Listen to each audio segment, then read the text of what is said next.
afternoon. Very, very hot and sunny in Nottingham. So yeah, welcome to 5K Your Way Facebook Live. So I'm really excited to have with us today, obviously Georgie Freeman, who runs 5K Your Way and is just amazing.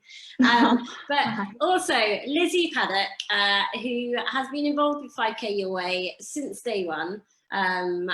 Lizzie's become a friend. She is our Nottingham ambassador, one of the Nottingham ambassadors. She's the regional champion for the East Midlands. And she's got a lot of other backstories that we're going to delve into. She's also borrowed a bike of mine because she wants to do a triathlon. Nothing to do with me. And also Juliet Fitzpatrick, who is our Rickmansworth ambassador. And Juliet, again, has been involved with 5K Your Way very much since the early days. I think it was February 2019. So you were one of the very, very early kind of endorsers. I know you've had some barriers, particularly locally with the hospital and in terms of promotion, but you have stuck with it. And I'm really excited to find out a little bit more about you, Juliet, having only really chatted with you on email previously. Yeah.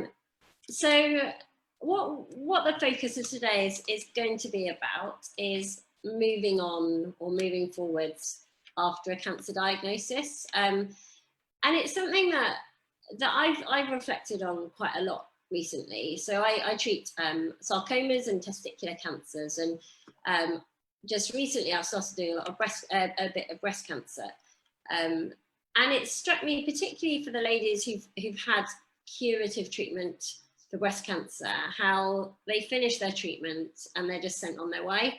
And doctors, nurses, the hospital kind of assumes that everything goes back to normal. And it's actually talking to a very good friend of mine that really sunk in how hard it can be when treatment finishes. And I've seen it a lot. I think when people are on the cancer treadmill and they know what they have to do and they know when they have to do it and they turn up at the hospital for their treatment, and it's not fun, but they can deal with it. And then actually when things finish and you may get, told that there's no evidence of cancer, I guess for a lot of people, friends, families assume that life gets back to normal. But for people who've gone through the treatment, it's a normal that's very, very different. So this is what we wanted to explore today. So I'm going to follow your lead. Lizzie, why don't you start by just telling us a little bit about you, about your treatment, about what you're doing now? Yeah, so as Lucy said, I'm Lizzie. I was diagnosed with ovarian cancer when I was 26. Just went for routine surgery because I had a cyst in one of my ovaries. It then came back as cancerous, and then I needed further treatment to remove any of the cancer that had been left behind from that first surgery, and then I went on to have 6 rounds of chemotherapy.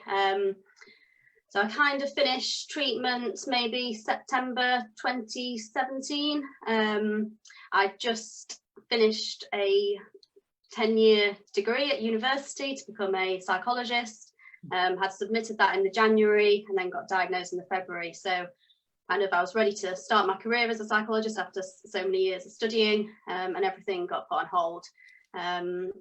So yeah, it was quite difficult. Yeah, just like anyone else, just knew kind of the signs to look out for with cancer, but never expected to be diagnosed with ovarian cancer at such a young age. I still remember going into the appointment thinking, oh yeah, this is fine. I've got a letter that morning for a CT scan and still thought, okay, yeah, everything must be okay. Went in by myself and yeah, didn't expect at all to be told that I had cancer, and then for everything else to follow. So yeah, but I've been told that there's no evidence of disease. I scanned every 6 months still, which I'm very grateful for. And yeah, I'm just quite grateful for all the opportunities that have happened since being diagnosed, which I feel quite positive to be able to say that. And Juliet, can we have a little You can't do a concise background, but a little background on you. I'll try. So I was diagnosed with breast cancer in January 2016. It was following my second routine mammogram. So I count myself incredibly lucky that the lump was found. I was 54, and I hadn't heard, I didn't have any symptoms that I could see or feel. So yeah, I was very, very lucky to have the mammogram when I did. It hadn't spread outside of the breast, so that was pretty amazing. No lymph involvement or anything like that. I had a lumpectomy to start with, but they couldn't get clear margins, so I had to have a mastectomy. It was in my left breast, and that was traumatic, to say the least. I had really, really big breasts. They were a double G. And I'm 5'2", so they were big. I didn't look anything like I do now. And that was, apart from being told I had cancer, that was probably the worst day when I found out I had to have a mastectomy. But I had it. I decided I didn't want reconstruction, having been very much kind of filtered down the reconstruction route by my surgeon and my breast care nurse. They kind of said, right, you're having a mastectomy, and you go, this is the kind of reconstruction you can have. And I had no experience of it at all, so I went, okay, fine. Looked into it and decided I didn't want it. So I had the left mastectomy, and then I lived as a uni boober, is what we call it in the flat world, for about 18 months, and really didn't like that at all, because I had to wear this huge prosthesis in my bra because my right breast was so big. And I kept asking my surgeon if he would remove my right breast. And he eventually agreed about going on for 2 years ago now. And when that happened, it's like a huge weight lifted not only off my chest, but off my whole being, really. And I feel a lot happier and more positive, and just a completely different person living without breasts. And it was a really big deal for me to do that. I hate operations, as I think most people do, but living flat is, for me, is the right thing to do. I know it's not the same for many women, but for me it is. I had chemo, and I also had Herceptin, so that was a year of injections. I tried to go on hormone treatment, tamoxifen and anastrozole, but I just didn't tolerate them at all. So me and my oncologist chatted, and we decided that I wouldn't carry on with those. And I've been free of cancer for 4 years, I guess. So my treatment ended, well, Herceptin ended in 2017. So yeah, nearly three and a bit years. So yeah, and like Lizzie, I've tried to embrace my new life and say yes to things more often. And as a result of that, there have been a lot of positive things, along with all the other usual horrible things as well. So, yeah. So I'd love to explore the positives in a little bit. I'm always a little bit wary of doing that, and kind of naively assuming that people can always find the positives in a cancer diagnosis, because I know that's not the same for everybody, and lots of people unfortunately don't ever get told that they don't have any evidence of disease. But you two are shining examples of how you can turn an enormous challenge into huge opportunities. But just going on perhaps from what you were talking about, Juliet, body changes, body images. I think that's probably a huge thing for, I would imagine, most people who've been told that they have cancer.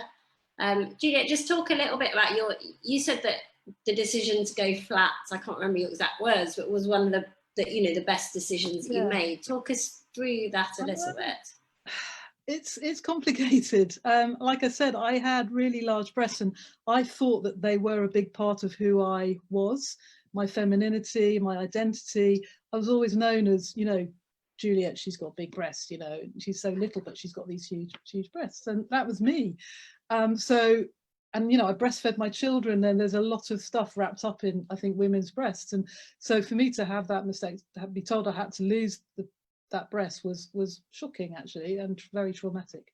But I pretty quickly realized that I didn't want to have to go through a 9-hour operation, which is what I needed, because I had to have the Dieppe flap operation, where they put the tummy fat and transplant it up onto your chest. I know it's a lot more complicated than that, but I didn't want to go through that big operation and then probably revision operations as well. So I decided I would live flat, and I actually asked my surgeon if he would remove both breasts at the same time, and he said no, which I understood. But as soon as I had got used to not having one of my breasts, I knew that I wanted the other one removed, and I knew that's what I wanted, and so I pushed for it every time I saw him. Why was that what you wanted? Yeah, I was going to ask. Yeah, it was. I know it sounds a bit counterintuitive to many people, but for me, the thought of living with one really huge breast for the rest of my life, which meant I really had to wear a bra and a big prosthesis, which was heavy, couldn't find a bra that fitted it properly. If I wanted to do exercise or be active, I still had, you know, the big bounce, and it was heavy and uncomfortable, and I didn't see the point of it, to be blunt. I just did not see the point of having this large lump of flesh that was of no use to me at all. I didn't want it. Can I just ask, how did you, because you know you said that it was never kind of given to you as an option. No. How did you come up, have you read lots about it? Did you? No, I mean, what I did when I realised that I thought I was going mad, and I didn't want to have the reconstruction, because, you know, I thought that's what everyone did. So I literally came home and Googled, does everybody who have a mastectomy have a reconstruction? Lo and behold, no, they absolutely don't, you know, and this kind of light bulb went on in my head. I found a Facebook group called Flat Friends, which was incredible. And every woman on there is either living with no breast or one breast, and being able to talk to them about what it was like, how it felt to live with one breast or no breasts, really helped me to crystallize my decision and to make me realize that I wasn't mad and I wasn't alone. And so it sounds like you weren't really, this wasn't a discussion that you had with your surgeons. There was almost the assumption that you would want to have a reconstruction. Very much. There was literally that, mastectomy, reconstruction. There's nothing else. You know, I was shown some videos of women who'd had a mastectomy and then had the reconstruction. So literally, you have to have a mastectomy. Oh, come on, let's look at all these videos of people who've had that and gone on to have reconstruction. And I didn't know any different, because I didn't know anyone who'd had breast cancer. Yeah. Mastectomy. So it was, that's how I felt. It was, there was no option. The option to remain flat was never given to me. So, yeah. And we should say at the moment, and Georgie is going to link to them after this, but you've done some amazing work with Dove about your decision to go flat. Is that the right phrase? Is that what you did? Yes, absolutely. Yeah. And I found this amazing quote, and they're talking about what defines women and representing women, and you said, representation means femininity is not being defined by having breasts. I love that statement. It's really powerful, and I guess it's even more powerful because from what you've just said, until your diagnosis, part of you was having big breasts. It definitely was. I never imagined I would ever get to that point where I could say that, or that I would truly feel that, but I really do. You know, some days I do miss my breasts, there's no doubt about it. You know, they are a big part of sexual beings and femininity and all that kind of thing, but virtually every day I don't miss them at all. In fact, I feel a lot more natural, my body shape now than I did. Yeah. Well, someone who has very small breasts, I can tell you that it makes running a whole lot easier. I can imagine. Yeah, when I'm doing my PT and exercise, I jump up and down. I think, wow, God, I would never be able to do this so easily before. So yeah, it's a big plus. Lizzie, did you have any body changes that affected you at all during and after your treatment? Yeah, I think for me, my focus was on my hair, because I remember asking in the first appointment that I had that kind of hinted on having chemotherapy. I remember saying, that's not the drug where you lose all your hair, is it? And them being like, yeah, you will lose it all. And I remember at that moment, I came home like you did, Juliet, and Googled, yeah, do you have to lose your hair when you have chemotherapy? And obviously, you know, Lucy, that I pushed to use the cold cap at the hospital, and yeah, I saved the majority of my hair, and I didn't need to wear a wig at all throughout my treatment. But kind of for me, I don't know whether kind of my focus on my hair was kind of my way of having some control over my treatment, and that was the thing I could focus on, and that I had some kind of hold on and focus on. Yeah, but for me, it was kind of just maintaining kind of the normal look, and just kind of not feeling any different to any peers and people that I was around, really. And the not losing your hair, was that about what you look like and how you felt about yourself when you looked in the mirror, or was it about not wanting to be seen by others as someone who was clearly going through chemotherapy? Yeah, I think it was both, really. I think because of my work as a psychologist, I'm used to helping other people, and my worry was when I returned to work, I didn't want people to see me and think, oh, like, is Lizzie unwell? Can I provide the support that I always have with them? But also kind of me to myself, I wanted to carry on doing everything that I'd already been doing. I wanted to carry on going on holiday and going out to bars and things, and people not to kind of look at me and kind of question whether I had cancer. So yeah, I think it was both, really, if I'm being honest. So I lost my hair as well on chemo, and I was the opposite. I've always had really short hair, so for me, I love my hair as well, and I love the colour of my hair. But I lost all mine, but I just went bald, and I didn't wear a wig. I did go and get a wig that looked pretty much like my hair, and I wore it once, and I felt really uncomfortable with it. And I think that because I had already lost my breast, I kind of felt, well, you know, I've already lost this breast. I'm different anyway, so I'm just gonna go with what's happening for me. And that meant for me just going out with no hair, and that was fine for me, you know. And again, it's everybody's choice, isn't it? The way you want to go and how you feel about yourself. I think something we, in the hospital that we're really bad at is assuming that the guys don't worry about hair loss, and that's a very common perception, and quite often, people don't ask guys whether it's something that worries them, and as you say, everybody's different, and everyone's biggest concerns when they're told they have cancer is very different. Lizzie, you were very, very young when you were diagnosed. How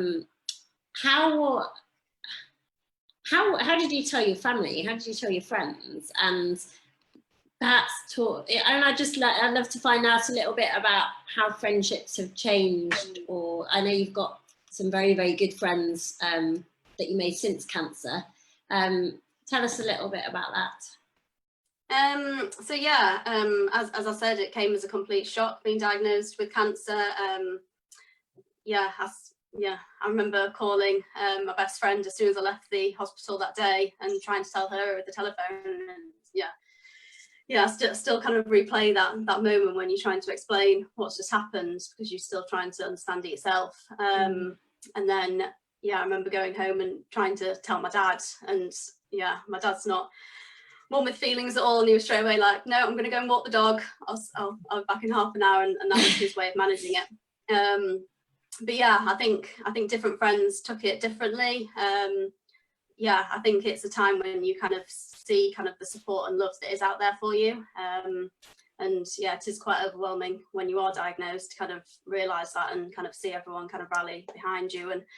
And it is overwhelming for me. I was like, okay, this isn't happening. I've got another month until I'm having another op. I'm going to go. I went down to London for several weeks and just kind of lived kind of a normal life. Nothing had happened, if I'm honest. So yeah, and kind of since then, I think it just makes you realise who your close friends are. And yeah, as you said, I've made a lot of friends through having cancer that I speak to every single day, and that I wouldn't change any of that for what's happened, because them friendships are just invaluable now for me moving forward. And did you find when you finished treatment that lots of your friends who hadn't got, because I'm assuming most of your friends who didn't know someone who'd had cancer because you were so young, did a lot of them just assume that you were back to Lizzie, or maybe were you back to Lizzie before cancer, or were you a different Lizzie? How kind of in those first few months to a year after you'd finished treatment? Yeah, I think because everything was still going on, and I think because there was still a lot of appointments, I did struggle myself to kind of get back into being how I was before, because I don't think you're ever the person that you are before you're diagnosed. And yeah, I think a lot of people do expect you just to straight away just snap back into kind of the old you and kind of get back into everything that you did before. But it just changes your perspectives on everything, really, going through cancer. And I think I think a lot of people kind of wondered why I wasn't going straight back into work full time, and why I was changing kind of my priorities in life. Yeah, and I still think it's quite difficult for people of my age to kind of see kind of the life I've got now. But it's yeah, I'm just always open to explaining that to people and being honest about having cancer and well, just picking up on the life you've got now, and what do you mean by that?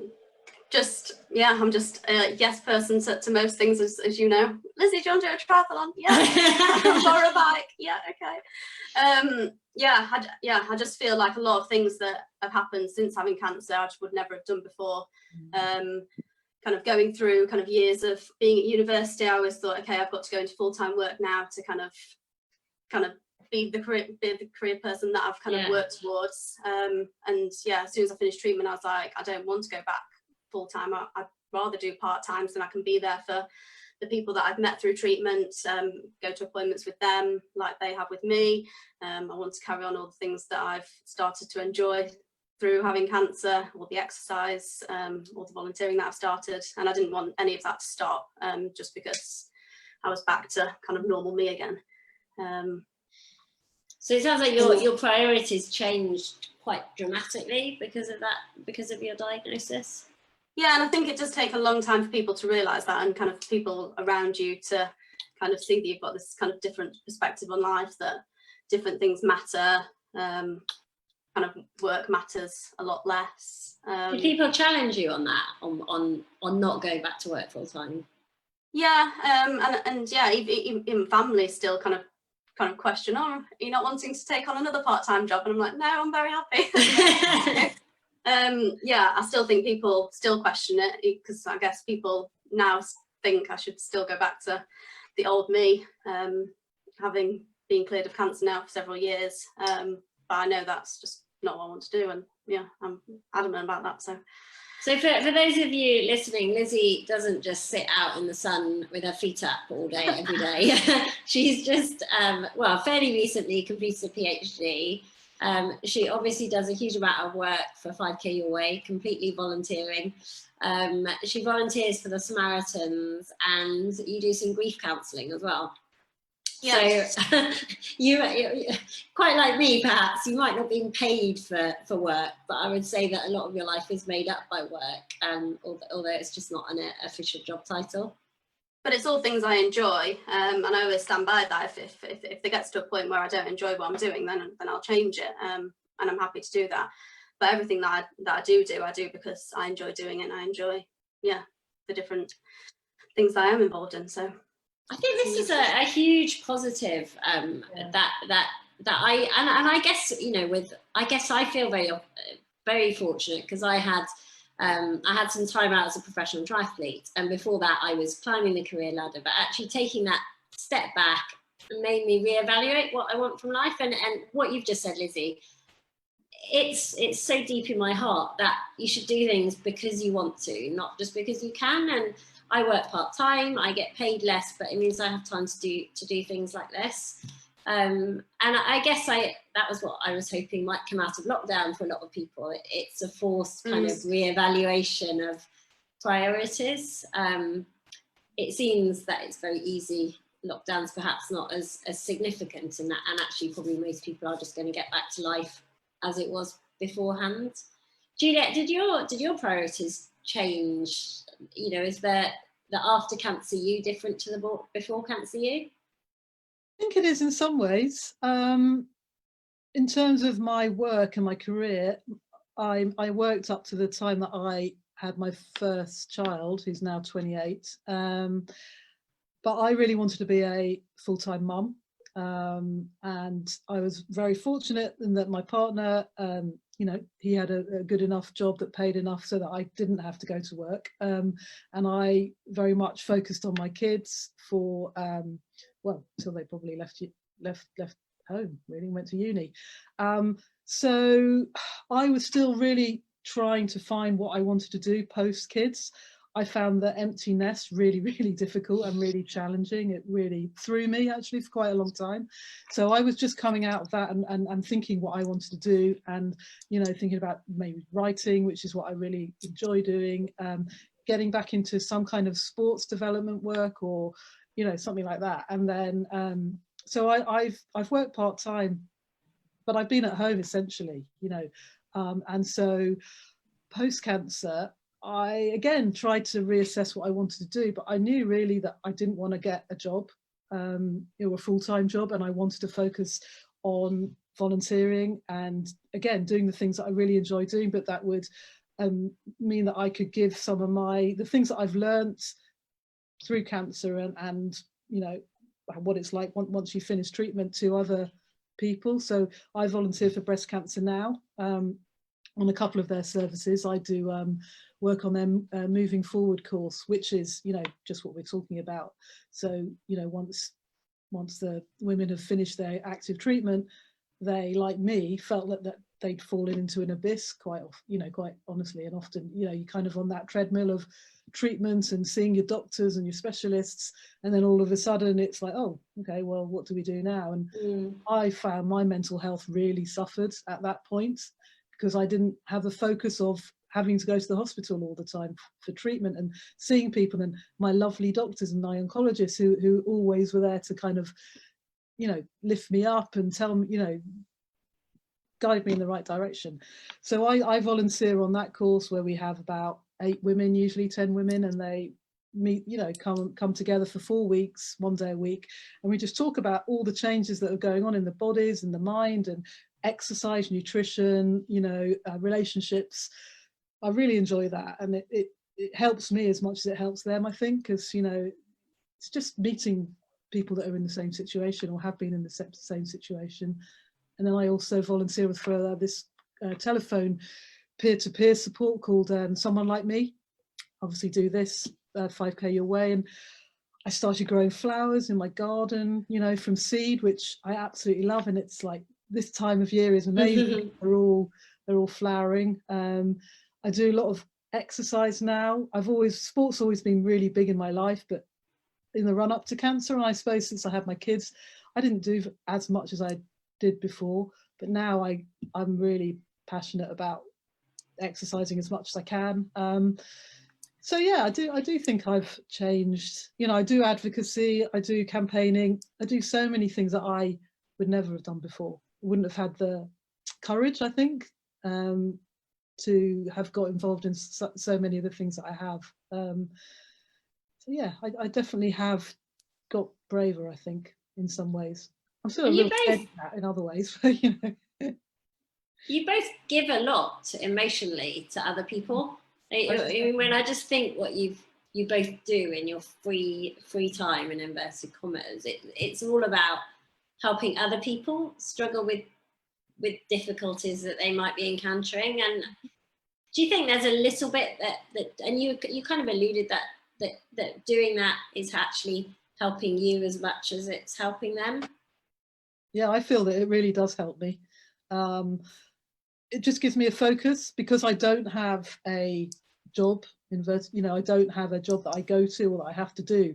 It definitely gives me a focus to kind of get through the days, the weeks, the months. And I've actually really missed that during lockdown, because it hasn't been happening. But at the same time, you know, yeah, definitely about a year ago, I felt that it was starting to weigh quite heavily on me, and I was not enjoying doing the courses. So I thought, and that's the good thing about volunteering, is you can step back. You know, you don't have, there's no commitment. You don't have to go to every group that runs. So I definitely stepped back, and that helped a lot and gave me kind of invigorated me to go again. Yeah. And Lizzie, you know, I feel like I've got to know you reasonably well. You're the ringleader of the 5K, or of a big chunk of the 5K Your Way group. You went to the CARE program, which is an exercise classes for people who've had cancer or are having cancer treatment in Nottingham. A lot of your very close friends have got cancer or have had cancer. And I guess a lot of people run away, they just want to pretend that it's not happening for them, and perhaps don't. Yeah, but you've definitely immersed yourself, and you offer huge amounts of support to that group of very special people. But I imagine it must be really hard having friends who have got cancer, some of whom haven't got curable cancer. Yeah, well, I just kind of think back to the time that I was diagnosed, and obviously I'd never known anyone of a similar age going through cancer treatment. So I remember coming home and just thinking, I need to find other people that feel how I do. And I remember looking on social media, looking over the internet, and I just thought I need to find similar people that are going through how I'm feeling at the moment, because everyone else in my world was just getting on with life. And I just found it so beneficial to find a group of people that knew exactly what it was like. And yeah, as you say, now I've got this great group of people and friends that I'm constantly in contact with, of varying ages, some in their 70s, and it's just a great support network. And it doesn't matter on age, it doesn't matter on what cancer we've had and what stage of cancer we've had or are still living with. I think it's just important that we all know what it feels like, and we know what it feels like, with it all, really, going to the appointments, the anxiety between scans, just everything. And yeah, we're just always there to support one another. And yeah, I didn't want to kind of ever leave that, because I just remember how much support they gave me when I was struggling, and just how much we've kind of grown together as a group, really, and the opportunities that we've always said yes to as a group. They bought my wetsuit for me to try my first open water swimming, because it was my birthday last week. So yes, happy birthday! I forgot. Happy birthday. No, thank you. So I'm just so overwhelmed with the amount of support that they've given me, that I can't ever imagine life now being without them, really. We're constantly in contact from morning to night, and I would never change that. It's great, but friends looking in are like, how have you got friends that are like 72 that you're playing badminton with twice a week? And you're like, it's fine, guys, just go with it. That's really good. I mean, I've found a lot of support online, I have to say. On all there's an amazing, I found that Twitter's fantastic with cancer. It's so supportive, and you can really tap into all the communities on there, and on Facebook as well.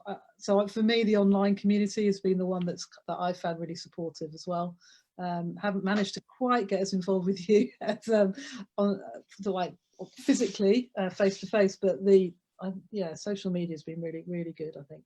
Really supportive. I think that's one of the biggest things that we would like to achieve with 5K Your Way groups, and Nottingham's a really shining example of that. I hope that going forwards, that's one of the biggest things that 5K Your Way can offer. Because you guys, Lizzie, you don't just sit around and talk about cancer, which is what I think some people imagine, groups of friends who've had cancer might end up doing. No. Before lockdown, a group of us used to meet on the Friday night before the Saturday morning park run and have a few drinks or go into town. Or we'd have a sleepover, and 5K Your Way was our excuse to do that. We definitely don't sit around and talk about cancer non-stop. How do you find it going to the hospital with friends who, I know you've got a very good friend who's not got curable cancer. She's a similar age. She had a similar cancer to you. How do you find that? I can't say it's easy. It obviously is difficult. I'm not gonna lie about that, but I think I just remembered when I was diagnosed and how much I needed someone of a similar age and exactly knowing how it feels. Just being able to provide that support yeah. I just wanted to ask, it's do you good for me. find, oh sorry, do you find that some people that you kind of chat to, you know, have cancer and then don't want anything to do with it afterwards, and then you have other friends maybe that want to kind of get in the same, you know, path as yourself, like volunteering and everything like that, and how do you kind of talk to each of them and differentiate between the you know, the one person that has the mindset of not wanting to get involved with it ever again and say goodbye to it, and the other people that do want to? I think I kind of struggle with those that want to kind of shut the door on it altogether, because even with having 6 monthly yearly scans, I mean, you're constantly reminded of it, and in a way I'm glad that I've got the opportunity to be able to have 6 monthly yearly scans, because I know I'm continually checked now, and I'm happy to be able to have that opportunity. So for me, I kind of find it difficult on those that are able to shut the door and just say, okay, that's it now, because it's never really over. It's always there, and it's obviously, if it's had such a big impact on your life, that it's made you kind of reevaluate things and change your perspective on things, then yeah, I kind of struggle to kind of see it from the other side sometimes. Yeah, we don't get breast cancer patients, we don't have regular scans, and that's can be really difficult as well. So basically, when you are told that you've got no evidence of disease, when your chemo's finished and the other treatments that you have, that's it. It's very much self-awareness and self-checking, and at the beginning I found that really scary and very difficult to kind of come to terms with, because every little ache and pain, I kind of assumed that was a cancer back. You know, I made a point of educating myself to know where it was possible for recurrences to happen, which are the most usual, you know, organs and parts of your body where it usually comes back. And that is really quite tricky to get your head around, actually, to kind of realize that it's up to you to check and to make and you know, if you find something to contact your team again. And for me, because I've had the double mastectomy, the side that where my cancer was, which is my left side, that feels really different to my right side, which I didn't have cancer in. And so I'm kind of used to it now, but at the beginning it felt, you know, I could feel like nerve endings mending, so like these really sharp, you know, almost electrocuting pains, and there's definitely tightness there and all sorts of weird little sensations that came and go. And I was convinced that, you know, the cancer was definitely back, because I didn't get regular scans, because obviously I can't have a mammogram because I don't have any breasts. That's quite difficult, was difficult for me to get my head around. I think I'm okay with it now, but it did take a couple of years before I came to terms with that part of it. How did you get to where you are now? I think really it's just time, actually, for me. It's just the further I get away from the diagnosis, I have managed just to, I mean, it's always in the back of my head, and I don't ever think that it's never going to recur, because I can't think that, but I don't think about it on a daily basis or a weekly basis or anything like that now. So I really do think it's time, and just trying to adjust the way that I think about her having had cancer, and to think that I'm one of the lucky ones who it won't come back, and just adjusting my mind to that point of view, rather than, well, I've had cancer, so it's definitely coming back, which is probably how I would have thought before I had cancer, if that makes sense. I was a bit more of a glass half empty person. I try really hard now to be a glass half full person, so it's certainly not a given that it's going to come back. In fact, my oncologist has told me that, you know, it probably won't, and they'll never see me again. So I choose to believe him rather than my little chimp in my head. But that's so much easier said than done, surely. Yeah, it takes a lot of work, and it does take a lot of thinking and try to adjust the way my brain is wired, for sure. And every so often, when I get a weird pain or a sensation in another part of my body, it's like, oh God, okay, well, that's definitely cancer then, isn't it? And you know, I will sit down and think about it and go, well, no, it's probably not. If it stays there for 2 or 3 weeks, then yes, that's something to go and talk to somebody about. But, you know, the next day it's gone, and it wasn't what I assumed it was. I mean, there's one time that I did have a really strange sensation. in my chest here. So I did go back to my team. My breast care nurse got me in and said, look, I don't think there's any problem there, but you know, if you want to have an ultrasound, that's absolutely fine. Come on, let's go and do that now. And so they were really happy to see me and happy to put my mind at rest, which again is really helpful in the way that I think about it, because I know that they're always there if I do feel there's something not right. I think it must be so. I can't imagine. Yeah, once you've finished treatment, getting around that fact of an ache and pain. You know, we all get, because I had a tiny little insight when coronavirus pandemic started, and obviously there was no testing, and my biggest worry was not that I was going to get it and get really ill, but that I would have it and I'd pass it on to a patient. And obviously at the start we were very worried that our patients would get very, very poorly with it. And those first 2-3 weeks, I can remember every time I got a tiny little sensation. I said to Tom, I think this is coronavirus. I think, and it's probably quite a good insight to have had as a doctor, how difficult it is to be rational in the context of something that your brain perceives life-threatening or not, or serious consequences for whatever reason. Yeah, it is hard. It's definitely, and I see that in the women that I talk to in this Moving Forward group. That's one of their biggest fears.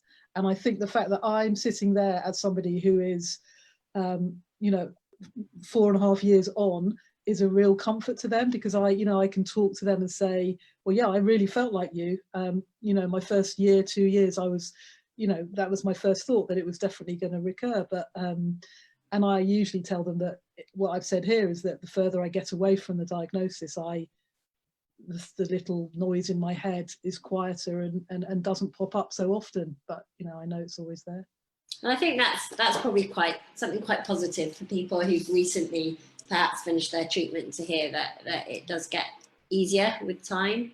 I guess I think just anecdotally, I think guys perhaps talk about these kind of feelings less than women, and maybe that's stereotyping, but I definitely think, particularly I see a lot of guys in the testicular cancer follow-up clinic, and it's a huge thing for a huge number of people, but they don't talk about it with anyone sometimes other than their oncologist. Lizzie, did you have any similar experiences, or not? Yeah, I think I was kind of quite naive to some of the side effects from having chemotherapy and the surgery. You kind of read the list of side effects and you think, oh, well, people that get cancer are a lot older than me, so hopefully I won't have that as an issue. I remember one of them being cancer-related fatigue. I remember finishing treatment and just feeling completely exhausted still for months after. I remember going to my GP saying, I can't feel like this forever. This can't be something that I just have for the rest of my life feeling like this. But yeah, I think I think there is quite a few things that do happen post-treatment that you aren't really aware of, and that you do need to kind of think about more. Cancer fatigue. Sorry, Georgie. I was just going to ask, do you feel like there's enough help out there and support for all of these after effects? Did you have anyone to talk to, or did they tell you to go to your GP? And did you feel like that was the okay thing to do? Yeah, at the hospital they had a late effects clinic, which was a kind of one-time appointment where they just kind of gave you all these resources and said, okay, look through all these leaflets. And again, it was all the leaflets that I'd had before, saying, well, you have chemotherapy, you're going to have cancer-related fatigue and some memory loss problems. And again, I just couldn't believe the literature that was out there saying about, okay, well, there might be some brain changes and all this. And I was like, yeah, okay, that doesn't really happen. It can't really happen. But I think it's just sometimes stepping back and saying, okay, my body has been through a massive overhaul of chemotherapy drugs. It is going to take some time to adjust. And you aren't going to quickly step out of it after 3 weeks after finishing chemotherapy like you expect to. I think, just because there isn't that much awareness out there and there isn't that much support for when you are finished, there is no psychological support out there that you specifically kind of pushed into. And for a lot of people of my age, a lot of the groups are are with kind of 50-60-year-old women. So for some people it might feel quite overwhelming to kind of walk into those groups and kind of be seen as this different person, and I've had a lot of experiences of that. I remember going to one of the Maggie's groups and walking in and people saying, oh, you've got cancer, and you're like, yeah, young people can have cancer. And it's just, yeah, just even people within kind of the cancer community, just sometimes acknowledging it can sometimes be difficult. So yeah, I think yeah, some change is definitely needed. I remember one of my biggest worries was lymphedema, and that's always made out to be this really, really scary, awful, horrible, terrible thing that you just don't want to get ever, ever, ever. And it absolutely petrified me. I was so scared about having lymphedema that, and I remember being on holiday just after I finished chemo. I thought it was a great idea to just go away, but my arm swelled up a lot, and I was like, oh my God, I've got lymphedema. This is the end of my life, you know. And I didn't, you know, it was because it was so hot and I just swelled. But I rang my breast care nurse from holiday and said, but I think because there just isn't very much support there, you know, they give you a leaflet and then they don't shave your armpits with a razor, you know, don't do this, don't do that, don't get your insect bites. But there's, I think, you just get chucked out onto your own, off the high board into the water, and you know, you've got to flail around on your own and work it all out really on your own. And do you think it's important for doctors and nurses to even just simply acknowledge that the time directly after finishing treatment is for a lot of people the hardest? Because I always try to make, I don't know whether it's helpful, but I always try to make a point of that when they, you know, they come and see me and they've finished their treatment and they're, you know, quite, you know, really happy and actually say, it might hit you now, this might be the time. And it always seems like for a lot of people, the people that have got through treatment, you know, really well and not had the lows when they finish are often much greater. I think it is very important for that to happen. My doctors and nurses didn't do that at all. I think it is really helpful if you can do that, for sure. Just to flag it up. It might not go in, but you know, if someone had said that to me, and then I started to experience what I did, at least I could maybe dredge out from my chemo adult brain that somebody had actually pointed that out. Then yeah, I might not have felt quite so alone and think that I was the only one to ever have felt the way I felt after treatment had finished. Yeah, because I think that, I wonder if that's, you know, that a lot of people beat themselves up about it and kind of think, you know, it's finished, I should be fine. And it's just it's not back to normal, is it? Yeah, I think even just acknowledging it and just saying, okay, you have been on this treadmill of appointments, scans, side effects for so long, it is going to maybe hit reality what you have been through for the last X amount of months. And yeah, which is the beauty of 5K Away really, because we get people that come down that are still on treatment that kind of look at people months after, years after and say, okay, this is what I can be like if I continue the way I am, and I can get through some of the side effects, and yeah, just sharing them stories is beneficial in itself. So even if doctors just maybe acknowledged it and maybe just signposted to some of the support that is out there, I think that would be more than maybe what is being offered by some at the moment. And I think that exercise can make so many people feel so much better as well, but it's trying to find out where you can access that, you know, because I know that there are lots of different courses and programs out there, but you know, they're not very accessible. Well, I found that they weren't very accessible to me, you know, when I wanted to try and get into exercise and be more active. So and that's why I think this, you know, 5K is brilliant, because it's an accessible, welcoming, friendly place that's run by people who know what it's like to have been where the people who come along are now, you know, whereas a lot of the, you know, Macmillan sort of Move More classes, or a lot of the other ones that have been set up, the people that are running it have absolutely no idea often, you know, what it's like to be in that situation. And I think that's a real big bonuses of 5K Your Way. That's, to me, is, you know, when I find out about our incredible community and the ambassadors, you know, we've got such it's just such an inspirational is an overused word, but everyone who's involved with 5K Your Way has just got a backstory that is powerful and life-changing. And yeah, you've all got so much to help. As you, I mean, you and Lizzie you're both doing so much.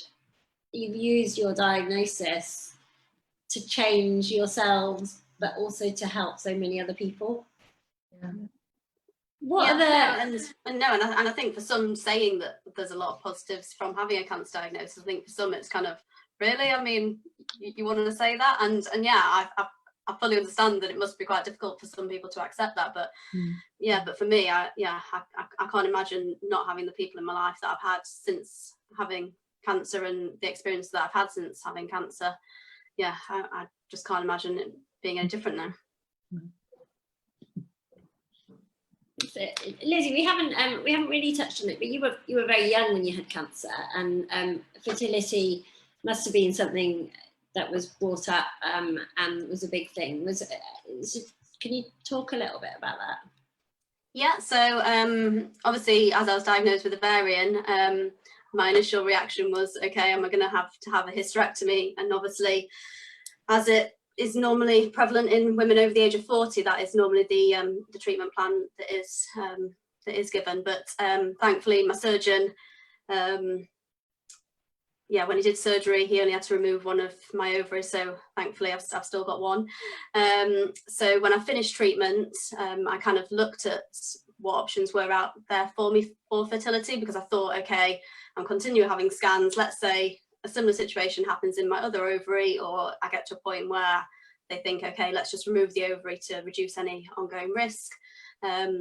I then asked about the possibility of freezing eggs. So I think it was about a year and a half after finishing treatment, the NHS then put me forward to preserve eggs, which I'm very thankful for. I wasn't at a stage of my life where I wanted to have children. I remember, one of the doctors saying, well, why don't you have children now? Because you can, so why not just have children now? I was like, I don't want children now. I've just finished cancer treatment. Like, I just need some time. Thank you. You did have a raw deal with doctors, I've got to say. Yeah. So yeah, and yeah, I just remember pushing to have fertility treatment, because I just thought, okay, well, if I'm going to scans, I just don't want to get to a point where I reduce any chance of having a family kind of in the future. So yeah, I have got eggs frozen, and yeah, I'm very thankful for that opportunity, really. Have you got a partner at the moment? Yeah. And was he with you beforehand or not? No. Do you mind asking, when did cancer come up in that relationship? Is it something, I mean, you will have talked about it, but...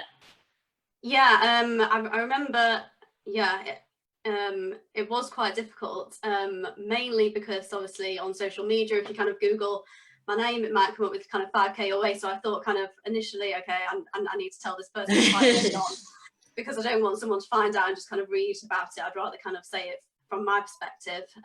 So I remember being overly worried and just thinking, how is someone going to take this? Because I remember thinking, for a lot of people, they just don't know anyone that's been through cancer treatment. For a lot of people, it is a death sentence, and yeah, and that's the perception that the media a lot of the time gives. So I just remember just sitting down and saying, okay, this has happened. I've got eggs in the freezer, but everything's fine. Yeah, it obviously isn't a conversation that you want to have as early on as what you have to, but yeah, I just think being honest about it, and just, yeah, I've always been willing to share anything. If anyone's got any questions about what's happened and the treatment or anything, then I'm always willing to share whatever I can. Because I guess particularly for young people, there's, like you just said, the death sentence idea of cancer, and the stereotype that you have cancer and you die from it. And I guess particularly for younger people, it's really important. Those barriers are, that social barrier is challenged. Juliet, I know you've spoken. We're going to have to wrap it up, actually. We always go on far too long. Yeah. But just quickly, I'd love to touch on your relationship with your children, because I know you've spoken about that previously. Yeah, well, my children were 24 and 21 nearly when I was diagnosed. They were both in their final year at uni, because Dan was doing 6 years and Laura was doing 3 years, and they were both at Manchester Uni. So I was thinking, how the heck am I going to tell them about this? Because my first reaction was, I'm going to die and I don't want to leave my children, even though they're grown up. You know, I love them to bits, and they're a massive part of my life and still are. So I decided I had to go and tell them in person. And Dan was going to Australia for a couple of months, and he'd had his finals. And anyway, I told a bit of a fib and said, I'm coming up to meet somebody in Manchester. I'm going to have lunch with them. Whatever, they believe me. And I sat them down in Dan's flat and said, you know, well, I've got cancer, and they both burst out crying, and I burst out crying. You know, and it worked out okay. But my daughter Laura was amazing support to me. She came back to live at home for a little while, and was with me in the hospital after I had my mastectomy. Kind of encouraged me to look at my chest, because I really didn't want to do that. And we had a bit of a role reversal, sort of mother and daughter. She became not my carer, but she became the one that really took control of me, actually, and stopped me from descending into a complete gibbering wreck, which, you know, was my default position at that time.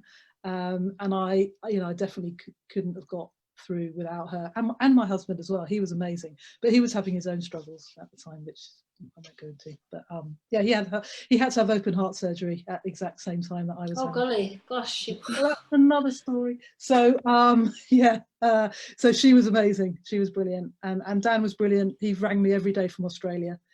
Yeah, we've got a very close relationship. So yeah. Georgie, have we got any comments, any questions that have come up? Have you managed to have a look at them? Reading through the comments. People are just saying hello to start with. And I shared, Juliet, I shared your Dove video, but I'll share some more once we've finished as well. Mary, hi Mary. Mary says, I think that really... Oh, you've gone. Go back to the beginning, Georgie. Oh, George is frozen. With a not very good look either. How do I get sorry. Mike, well, I've got some of them. Mike Williams, hi Mike. My wife wore her bald head with pride. Tracy Farrell, I've just finished treatment for breast cancer, chemomastectomy and radiotherapy, and this is really interesting. I'm not convinced about reconstruction. I've not heard of flat friends, but I'll certainly look into that. Good link. Sarah Clark, I would agree post-treatment fatigue is such a big thing which is not talked about enough, and I think just reiterating it, it's massive, and it's not just normal tiredness, as you know, so many people who've had cancer treatment can what's the word, relate to, that's the wrong, attest to, exactly. And exercise is one of the best kind of counters to tiredness, but again, unless you know that, it seems very counterintuitive. Timmy Doyle, very interesting, hands and wrists swell lots now running in the sun. And I think, yeah, side effects they can go on a long time after treatment, and doctors and nurses can't always predict them. And yeah, changes can last for many months, sometimes for years with treatment side effects. And I guess that's a tangible reminder of what you've been through, and probably also worrying because you don't know whether it's something to worry about or not. Sarah Clark, I certainly crashed when my treatment finished. Zoe McNeil, hi Zoe, this is also relevant to what I've experienced. Timmy Doyle, ditto to Sarah comment. I'm not sure if I've gone through all of them, but lovely comments. Thank you for interacting. George is back. We lost you. I didn't get Mary. You were reading out Mary's I'll find it. Can you hear me now?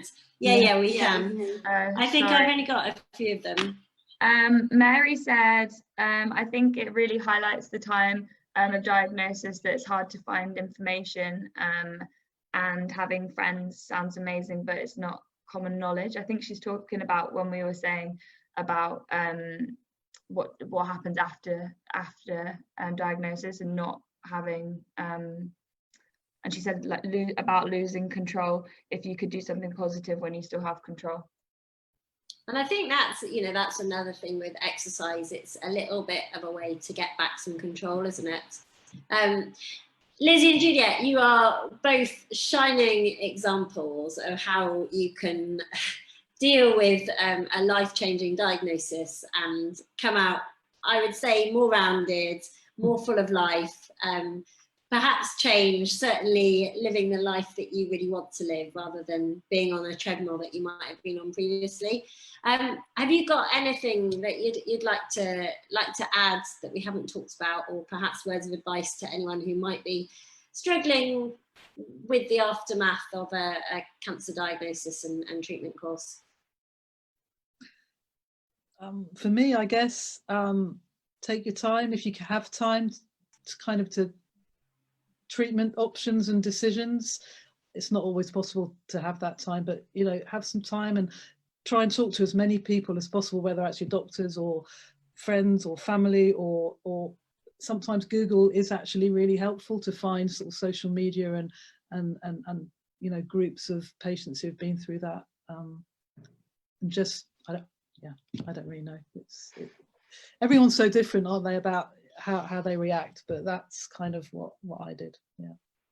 Yeah, and just kind of following on from Juliet, just accepting that you aren't alone, that there is a lot of people out there that are feeling a similar way to you, and there is a lot of support out there if you want to access that, and just sometimes just being aware that a new normal is okay as well, that it's okay to reconsider things and change kind of your perspective on things, no matter at what age you are diagnosed. So yeah, just those and just to signpost, I think Macmillan does a HOPE course, which is Help to Overcome Problems Effectively. So that's an online course going through a lot of what we've discussed. I think Maggie's is probably quite helpful to a lot of people if your hospital's got a Maggie's centre. And there are probably loads more. I'm sure Trackstock and Shine do similar stuff. Georgie, any final thoughts? The only thing I just realised that we were talking about before we went live was about cancer, the term cancer survivor. Really quick, we maybe could just say what we were saying before we went live on that. I think you both had good points on it, on the term cancer survivor, because it was recently Cancer Survivor Day. Yeah, and I guess Luke Grenfell-Shaw, who we've interviewed before, he has very strong feelings, but he's not a cancer survivor. He's a cancer survivor or a can liver. Yeah. Juliet? I also don't really like survivor. I chose to be described as a cancer thriver on my Dove adverts. And for me, survivor suggests that, you know, you've got a choice to survive. And I didn't have a choice in whether I survived or not. I feel like I was really lucky. And so I choose to be a thriver because I want to carry on and thrive in my life that I've been lucky enough to have. Lizzie? Yeah, I think for me, using that term cancer survivor just kind of labels you and just kind of classes you as this person that is all that's happened to you, that you've had cancer and that you've had cancer treatment, and yeah, there's so much more to people than that. So yeah, no, I don't find it a helpful term. I feel really privileged to have had the chance to chat with both of you. Honestly, you're both just life affirming. I've learned so much, and every time I do these chats, I actually think I come away a better doctor because I learn a little bit about what it's like to be the other side. You've both written really powerful blogs, 4-5K Your Way, and they're on, if you scroll right down to the bottom of the lockdown resources on our website, you'll come to a blog section, and Liz has written one just this week. It is, by the way, I didn't say it's our second birthday yesterday. Oh, yeah. Happy birthday, yes. Woo! We will be back. We'll be back better. And yeah, Juliet has also written one a few weeks ago, basically talking about moving forwards. And we'll also link to Juliet's Dove advert. It's not really an advert, but the YouTube clip that you did with Dove, which is just an ad as well, which is on TV in America, which is extremely surreal. But there you go. I'll send that as well. I've got it. Yeah. They're amazing. So thank you so much, guys. Thank you to everyone who's joined us. If you have any comments or anything else, just get in contact with us on Twitter, and I'm sure Lizzie and Juliet will be happy to answer anything specific. So just ping across anything that you want to. Thanks very much, guys. Thank you. If you guys just stay on for a sec, we'll just say bye to Facebook Live.